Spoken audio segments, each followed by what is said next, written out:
So maybe you can relate to this. You're fairly proficient playing over a blues or over a minor progression. But whenever you have to improvise over a major key progression, you just feel so awkward. You don't have nearly as many good ideas, and it's just a train wreck. Today in this lesson, I want to explore why it's much harder to play over major progressions and why it really isn't. And I want to give you 3 approaches that you can try to make the major progressions just as comfortable as the minor ones. But why should you be listening to me? Hey, my name is Ulrich, and I've been playing guitar for 35 years, about 30 years of that professionally. I've been traveling the world with my guitar playing, and I've also helped hundreds of students inside of our TGT Academy to find their way to genuine and confident expression on electric guitar. All right, so the problem is real. We know the pentatonic shapes when we first start playing, and then we get into the blues. If you're anything like me or most guitarists, we get into the blues, we know our minor pentatonic shapes, right? So then when we have to play over a major progression, and I'm going to pull one up here in a second, then we tend to just play the major scale up and down. Let's see. So I'm going to show you what I first sounded like when I started playing over major progressions. All right, so here's our progression. It's in G major, you got a B minor chord, A minor chord, and here we got a D sus. At first, I was playing like this.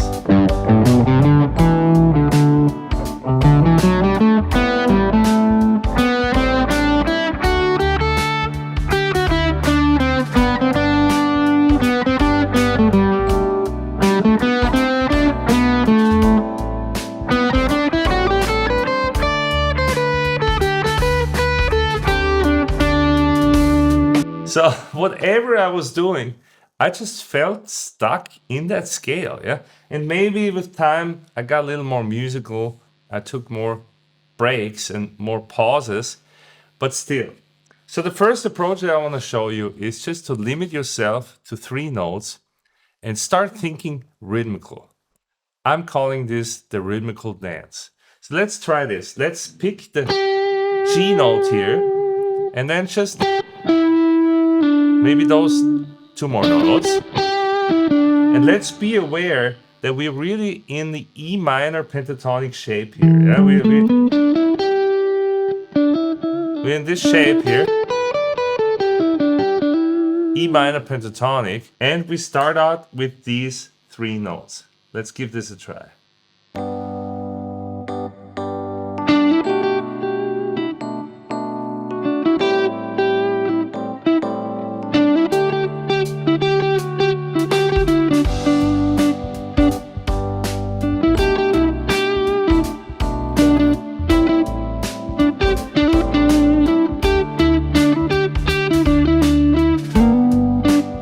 Expand a little bit.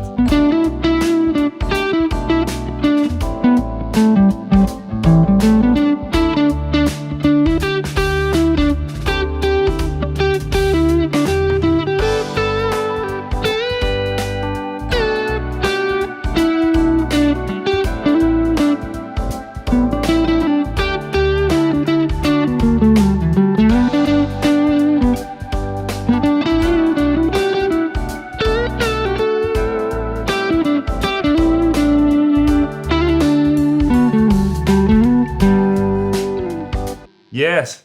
So that was just a revelation for me that I just need to think of the guitar more as a rhythm instrument. And, that's the same thing. This also helps you in the minor territory as well. But in this specific here, G major pentatonic, it feels awkward at first. Yeah, if you're used to just E minor.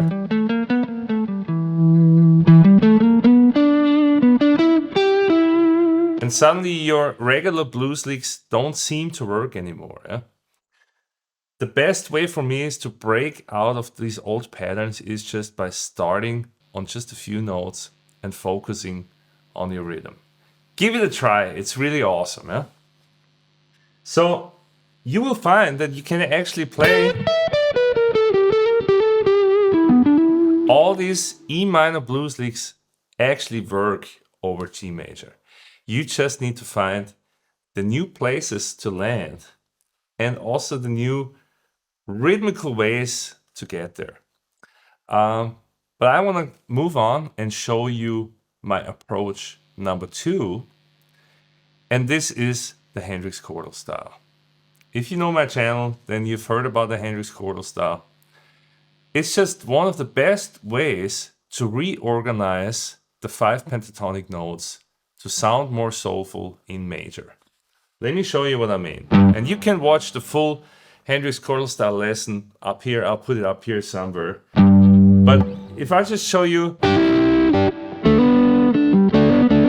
the basic chordal lick, it'll sound like something like this. And then you can move that around over the fretboard. And then you can connect it.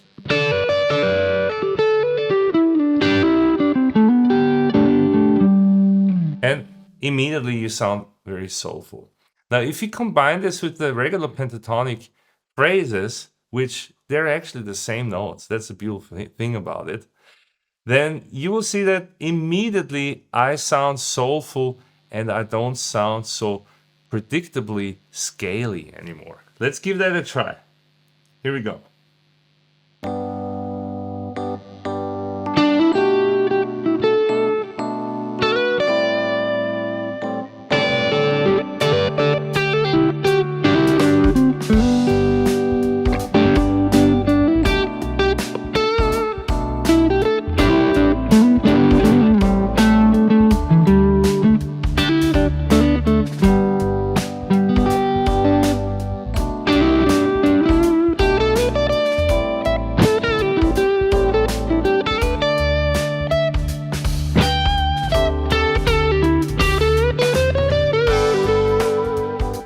Super cool stuff, yeah? Now, you heard at the very end here, I was actually doing a little chromatic interpolation. That's what I call it. Yeah? It's like you have the pentatonic, and then you just fill up the notes in between. It's especially cool to do this when you're like thinking in G major between the 5th and the major 3rd. Or another cool lick that's very popular is this one here. Right? You can do the same thing here. There's a few places where you can do this, yeah? Also, you could do it, let's see, here. Right? This is almost like a E minor or E minor 7 shape, right? So you can also see this as an E minor 7 shape. Yeah? So let's add this E minor 7 shape with the chordal style and with our little pentatonic lines.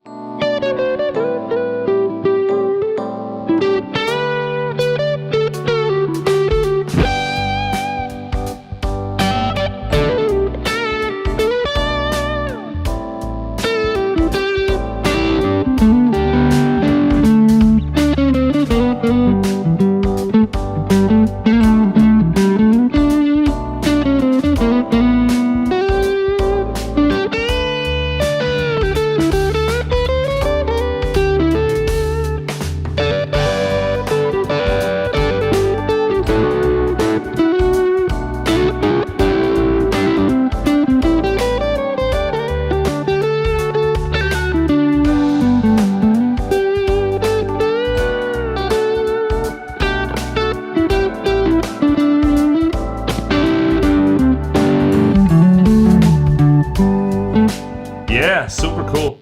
Do you see all the possibilities that are starting to just flow from your fingers once you open up that gate? All right, cool. So let's add another approach here. I think we already have, I would say, 2 approaches and 1 cool lick. So let's add approach number 3.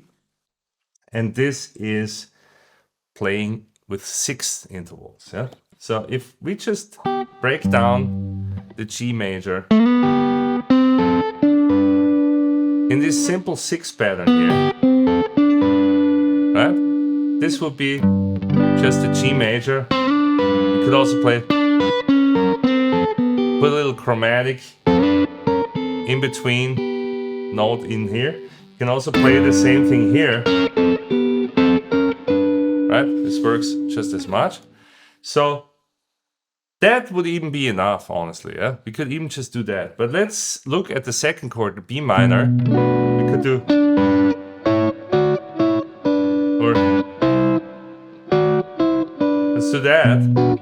So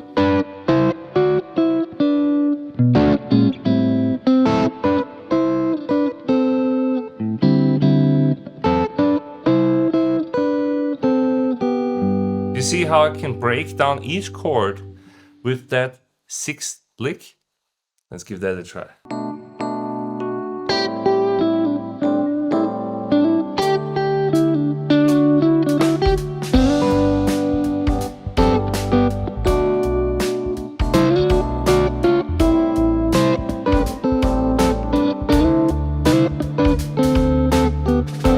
Right? It's awesome.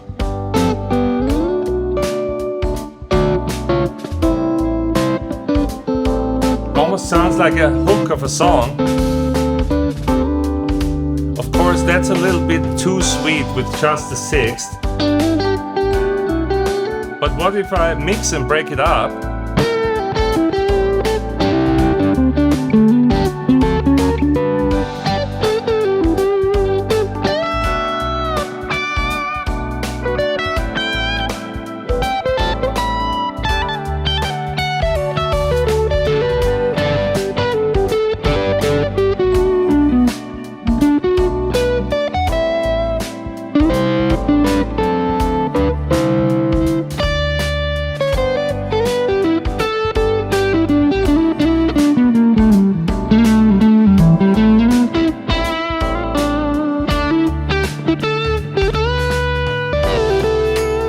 Yeah.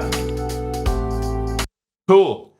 Do you see the countless possibilities that are just opening up on your fingertips here with using these approaches and just reorganizing the pentatonic scale? And here's the thing. These approaches are just starting points. At some point, when you start making music, you won't have to think of the approaches anymore, but you can just play what you hear. And let's also not forget about great phrasing, some good bends, vibrato, and some impeccable rhythm.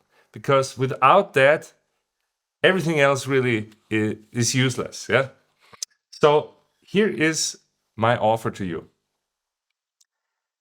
You can try this out on your own. But the real great way to get better with this is getting feedback from someone that already knows this very well. And I want to give you a chance here to send me a video, and I'm going to do this free of charge because I just want to see who is actually interested to get better and who has enough balls to send me a video. And don't worry, I'm not going to call you out. I'm not going to share this video with anyone else. This is going to be between you and me. I'm going to provide a link down there. You can fill out a few questions about your level because, I want to know how long you played and what your background is as a guitarist so I can put it in the right context. And then I'm just going to give you feedback. And if we both feel like I can help you, then we'll take it from there. Yeah. But at the very least, this is going to give you a starting point. I'm going to limit this to 5 people just because of the time, effort it takes to watch those videos. But let's give this a try. Record a little video. It can be as short as 2-3 minutes. Should not be longer than 3 minutes. And then just use the link below to get that video to me. Awesome. Well, I hope this lesson inspired you. I hope you are starting to see some new pathways. and I hope you're brave enough to send me a video. In the meantime, watch this full video about the Hendrix chordal style here next.